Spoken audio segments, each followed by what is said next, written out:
स्वागत है। आप देख रहे हैं कहानी कुर्सी की, और कहानी कुर्सी की में अब जरा बात करते हैं हम भारत और कनाडा की। कनाडा के प्रधानमंत्री जस्टिन ट्रूडो आमादा हैं दोनों देशों के रिश्तों को गर्त में ले जाने के लिए। जस्टिन ट्रूडो बार बार वो आरोप दोहरा रहे हैं जिसके सबूत खुद उनके पास नहीं है, बकौल उनके जिसकी जांच अभी चल रही है, लेकिन फिर भी वो उसके निष्कर्ष पर पहुंच चुके हैं। लगभग वो भाषा बोल रहे हैं जो पाकिस्तान इस्तेमाल करता है भारत के लिए, और भारत की तरफ से मुंहतोड़ जवाब मिलने के बाद भी ऐसा लगा कि पहले जस्टिन ट्रूडो शायद अब पलट गए अपने बयान से, लेकिन फिर वही बात उन्होंने एक बार फिर दोहराई। हरदीप सिंह निज्जर भारत के द्वारा एक डेजिग्नेटेड टेररिस्ट, उसकी हत्या पर भारत सरकार पर उंगली उठाने वाले जस्टिन ट्रूडो ने एक बार फिर बेतुकी बात कर दी। जस्टिन ट्रूडो ने इस बार अमेरिका के न्यूयॉर्क में भारत के खिलाफ प्रोपेगेंडा फैलाने की कोशिश की। खालिस्तानी आतंकवादी निज्जर की हत्या को लेकर ट्रूडो ने न्यूयॉर्क में कहा कि भारत सरकार इन आरोपों को गंभीरता से ले और हमारे साथ मिलकर काम करे। और ट्रूडो ने फिर एक बार दावा किया कि निज्जर की हत्या के पीछे भारत सरकार का हाथ है। अब इस पर भारत की तरफ से क्या क्या एक्शन हो चुका है आप जानते हैं। भारत ने इसका जवाब इन सारे आरोपों को कहा ये निराधार हैं, बेसिर पैर के आरोप हैं, और उसके बाद भारत से एक राजनयिक को, कनाडाई राजनयिक को निष्कासित भी किया गया। उसके बाद भारत ने एडवाइजरी जारी की वहाँ पर कि वहाँ पर जितने लोग हमारे बसे हुए हैं, खास करके जो छात्र हैं, वो संवेदनशील इलाकों में न जाएं। और उसके बाद फिर भारत ने वहाँ से भारत आने के लिए कनाडाई नागरिकों के लिए वीज़ा पर भी फिलहाल रोक लगा रखी है। अब आपको सुनाते हैं जस्टिन ट्रूडो का सबसे ताज़ा बयान और भारत सरकार का जवाब, और फिर आपको हम बताएंगे इसके पीछे की कहानी। There are credible reasons to believe that agents of the government of India were involved in the killing of a Canadian on Canadian soil. That is something of the utmost and foundational importance in a country of rule of law, in a world where international rules-based order matters. We have a rigorous and independent justice system and robust processes that will follow their course, and we call upon the government of India to engage with us to move forward on getting to the truth of this matter.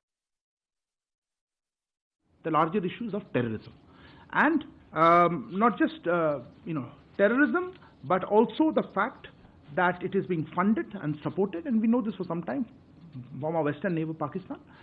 But the issue of safe havens and places to operate is being provided abroad, including in Canada, and that we would expect that that is the main focus. The question is, do we have the political will to address terrorism, or we want to justify it and condone it?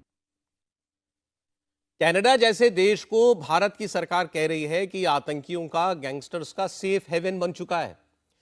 यहां पर आतंकियों को, gangsters को political support मिलती है। सोचिए किस हद तक जस्टिन ट्रूडो ले जा चुके हैं अपने देश को, और उसकी दुनिया भर में क्या वो छवि बना रहे हैं। अब जस्टिन ट्रूडो ये सब कर क्यों रहे हैं, आप ये जानना चाहते होंगे। मैं आपके सामने कुछ आंकड़े रख रहा हूं।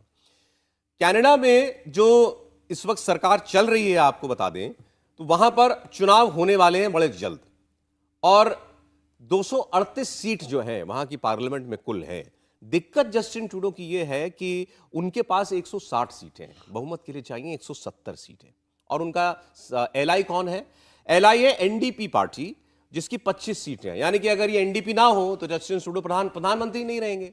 और अभी जो अप्रूवल रेटिंग आ रही है वहां की, उसमें जस्टिन ट्रूडो बहुत नीचे हैं। जस्टिन ट्रूडो 65% के करीब लोग उनको पसंद नहीं करते वहां पर। उनके जो अपोजिशन में जो पार्टी जो लीडर है, उनकी अप्रूवल रेटिंग जस्टिन ट्रूडो से कहीं ज्यादा है। इसलिए जस्टिन ट्रूडो की मजबूरी यह है कि वो अपने साथी समर्थक को छोड़ नहीं सकते। अभी जो एनडीपी पार्टी के मुखिया हैं, ये हैं जगमीत सिंह। जगमीत सिंह के 25 सांसदों के बगैर जस्टिन ट्रूडो प्रधानमंत्री नहीं रहेंगे, और जगमीत सिंह खालिस्तान के समर्थक हैं। जगमीत सिंह 2013 में भारत आना चाहते थे, लेकिन इनके खालिस्तानी लिंक की वजह से इनको भारत का वीजा नहीं दिया गया था मनमोहन सिंह की सरकार में।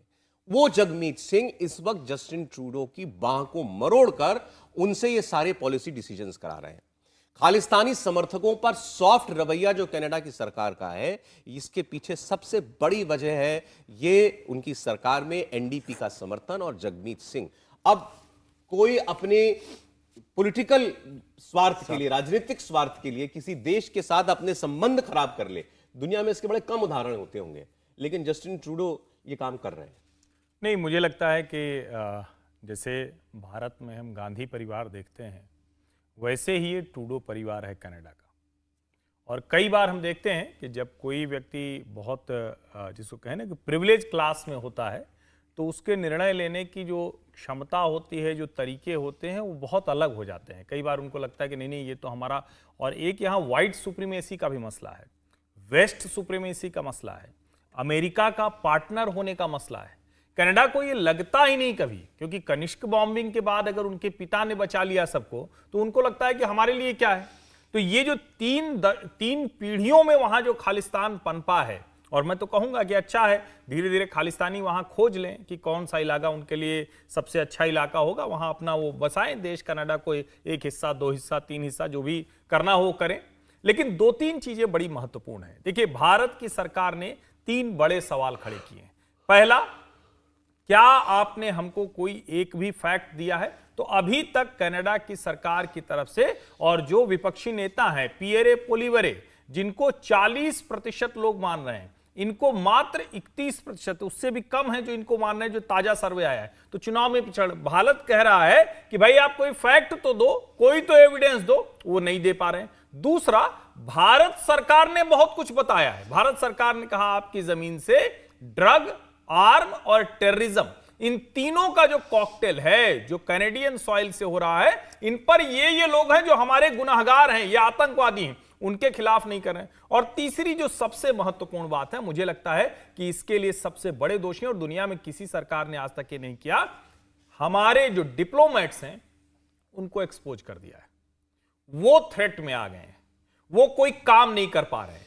और अगर किसी देश की सरकार का प्रधानमंत्री और उसके विदेश मंत्री इस तरह से इतने बड़े लोकतंत्र के जो राजनयिक है उनके खिलाफ ऐसे खड़े हो जाते हैं, तो ये सचमुच उस देश के लिए शर्मसार करने वाली बात है। और यहां आप सोचिए, जिस जगह वो बोल रहे हैं, यूनाइटेड नेशंस में वो खड़े होकर इस तरह की बात कर रहे हैं उसके बाहर, और उसी यूनाइटेड नेशंस के अमेरिका सहित सारे देश कह रहे हैं कि भारत को स्थायी सदस्यता मिलनी चाहिए। एक तरफ एक व्यक्ति जिसको अपनी प्रधानमंत्री की कुर्सी बचाने के लिए आतंकवादियों तक का साथ देने में कोई मुश्किल नहीं हो रही, एक तरफ एक व्यक्ति जो संयुक्त राष्ट्र सुरक्षा परिषद में जो भारत को उसकी हिस्सेदारी है वो दिला रहा है। दोनों के बीच बड़ा फासला है, और मैं तो कहूंगा कि कद का बड़ा अंतर हो चुका है, और ये पश्चिम का पाकिस्तान जल्द ही अपनी गति को प्राप्त होने वाला है, इसमें कोई मुझे अब संदेह नहीं दिखता। जस्टिन ट्रूडो कह क्या रहे हैं, जरा सोचिए। जस्टिन ट्रूडो कह रहे हैं कि हमारे पास ये मानने के पर्याप्त कारण है कि भारत सरकार ने यहां पर कनाडाई नागरिक की हत्या करवाई, और फिर वो कह रहे हैं हम चाहते हैं भारत सरकार हमारा सहयोग करे। भारत सरकार यह साबित करने में कनाडा की सरकार का सहयोग करे कि भारत सरकार ने हत्या कराई, मतलब मूर्खता की भी कोई पराकाष्ठा होती है। जस्टिन ट्रूडो वहां के मुख्यमंत्री प्रधानमंत्री हैं, लेकिन फिर भी ये कहना पड़ेगा। नहीं, देखिए, आपको डिप्लोमेटिक चैनल्स बहुत सारे थे। यदि मान लेते हैं कि ऐसी बात थी भी, तो आपके पास एक प्रधानमंत्री के स्तर पर इस प्रकार की बातें करना बहुत ही अमर्यादित माना जाता है, और माना जाता है कि आप बहुत अपरिपक्व हैं। जैसा कहा ना, उन्होंने कहा कि जब अपरिपक्व लोग यदि उस पद को प्राप्त कर जाएं, तो ऐसी ऐसी बातें, और खासकर ये डायनेस्टी में होती है। डायनेस्टी में आप राष्ट्र के प्रति आपके कमिटमेंट नहीं होता है, आपके अपने परिवार और आपकी व्यक्तिगत सत्ता के प्रति कमिटमेंट ज़्यादा होता है। और जस्टिन ट्रूडो जो है वही काम कनाडा के लिए कर रहे हैं। देखिए, एक दो बात की और मैं इशारा करना चाहूँगा। कनाडा के अंदर चाइना का बहुत बड़ा इन्वेस्टमेंट हुआ है, और चाइनीज़ फैक्टर को हमको दरकिनार नहीं करना चाहिए। चाइना, ISI और वहाँ का जो डायस्पोरा है, जो सिख डायस्पोरा है, ये उसका एक हिस्सा मिल करके खालिस्तान आंदोलन को हवा दे रहा है, भारत के अंदर हवा दे रहा है। और चूंकि जस्टिन ट्रूडो की पार्टी की सरकार जो है वो उन पर निर्भर कर रही है, इसलिए वैसा काम वो कर रही है। अब रही बात कि इसका निदान क्या है, तो बहुत सारे एक्सपर्ट्स ऐसा मानते हैं कि भारत सरकार ने जो किया है वो बहुत अच्छा किया है। साथ साथ कनाडा से जो पैसे यहाँ आते हैं, इनफ्लो आते हैं, कहीं ना कहीं उसको रोका जाना चाहिए, उसको चेक किया जाना चाहिए। एक दूसरी बात, कनाडा जो है वो आतंकवादियों का शरणगाह बन गया है। ये भारत सरकार को अब पूरी तरीके से स्टैंड लेकर के और पश्चिम को भी एक्सपोज करने की जरूरत है। आप बेशक आप नाटो के सदस्य हैं, लेकिन आप अपने यहाँ इस प्रकार के मूवमेंट को यदि आप हवा दे रहे हैं, डायस्पोरा को आप हवा दे करके और एक प्रकार से भारत के अंदर भारत की सॉवरेंटी को आप चैलेंज करने वाले लोगों को अपने यहाँ शरण दे रहे हैं, उन लोगों को आप ताकत दे रहे हैं, उनको प्रोवोक कर रहे हैं कि ऐसा काम करें, तो ये भारत के खिलाफ, भारत की संप्रभुता के खिलाफ जाता है। मान लीजिए अंदाजा, कल जा करके भारतीय जनता पार्टी के जय पांडा ने बहुत अच्छी बात कही। क्यूबेक जो है 1995 में क्यूबेक जो है वो कनाडा से निकल जाता। कल जा करके क्यूबेक जो इलाका है वो फ्रेंच डोमिनेटेड एरिया है, फ्रेंच बोलने वाले। कल भारत और फ्रांस मिलकर के क्यूबेक की आज़ादी के लिए यदि इसी प्रकार की बात करें तो क्या कनाडा विभाजित नहीं हो जाएगा? कल जाकर के अंदाजा लगाइए 7 लाख वहाँ पर सिखों की आबादी है। अच्छा होगा खालिस्तान का निर्माण वहीं से क्यों नहीं शुरू हो जाए? बेहतर हो कि एक नया भारत वहाँ पर बने, खालिस्तान के रूप में वहीं यदि बनना है तो वहीं बने, यदि वहीं चला जाए, बिल्कुल। जाके बस जाए। और भारत सरकार को इस पर बहुत टफ स्टैंड लेने की जरूरत है। और यदि एक ढंग से ये कहें कि भाई वहां पर घर में घुस करके मारा भी है तो मुझे लगता है ये ठीक ही किया है। नहीं, अब सवाल यह है कि अब ये बहुत से लोगों का मानना है कि भारत के पास जो है वो लीवरेज ज्यादा है कनाडा से, मतलब भारत जो स्टैंड ले रहा है उसके पीछे कोई तो वजह होगी ना। नहीं, देखिए एक छोटा सा इंडो पैसिफिक रीजन में पूरे अमेरिका की पूरे जो डायनेमिक्स थे उसको कमजोर किया कनाडा ने। नहीं, महत्वपूर्ण बात यह है जो हम लोग बात कर रहे हैं कि खालिस्तान वहां बना ले। देखिए यहाँ पर तो खालिस्तान का समर्थन करने वाला कोई सिख समुदाय नहीं है, बिल्कुल इसमें कोई शक करने की जरूरत ही नहीं है।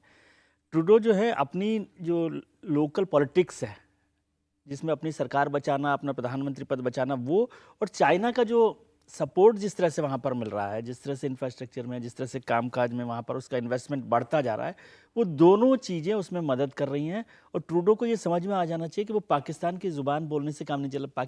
और समझना है तो ये समझना चाहिए कि पाकिस्तान जिस तरह से अपनी राजनीति के लिए भारत के खिलाफ हमला बोलना और इस्तेमाल करता है, उससे उसका नुकसान हुआ है। बिल्कुल पाकिस्तान से सीखने की जरूरत है। अगर वो ऐसा ही देख रहे हैं तो पाकिस्तान से सीखना चाहिए कि वो कितना बर्बाद हुए, कनाडा को पाकिस्तान बनाने की कोशिश ना करें। अभी जो कहा गया ना, यहाँ पर आपने भी कहा कि पश्चिम का पाकिस्तान कनाडा जो है वो ना बन जाए, इसकी चिंता ट्रूडो साहब को करें। आप सांप पालेंगे तो सांप डसेगा एक दिन। ये बात पाकिस्तान को तो शायद समझ में आ गई, आपको भी आ जानी चाहिए। अरे भाई, कनिष्क बॉम्बिंग, एयर इंडिया का प्लेन 330 लोग के करीब मारे गए थे, खालिस्तानी ने बम लगा के उड़ा दिया था। उसके अंदर लगभग 225 लोग कनाडाई सिटीजन थे। क्या किया आपने? ये समझ लेना उस चाहिए दिन कि से आज तक आप खालिस्तानियों का समर्थन कर रहे हैं। तुम्हारे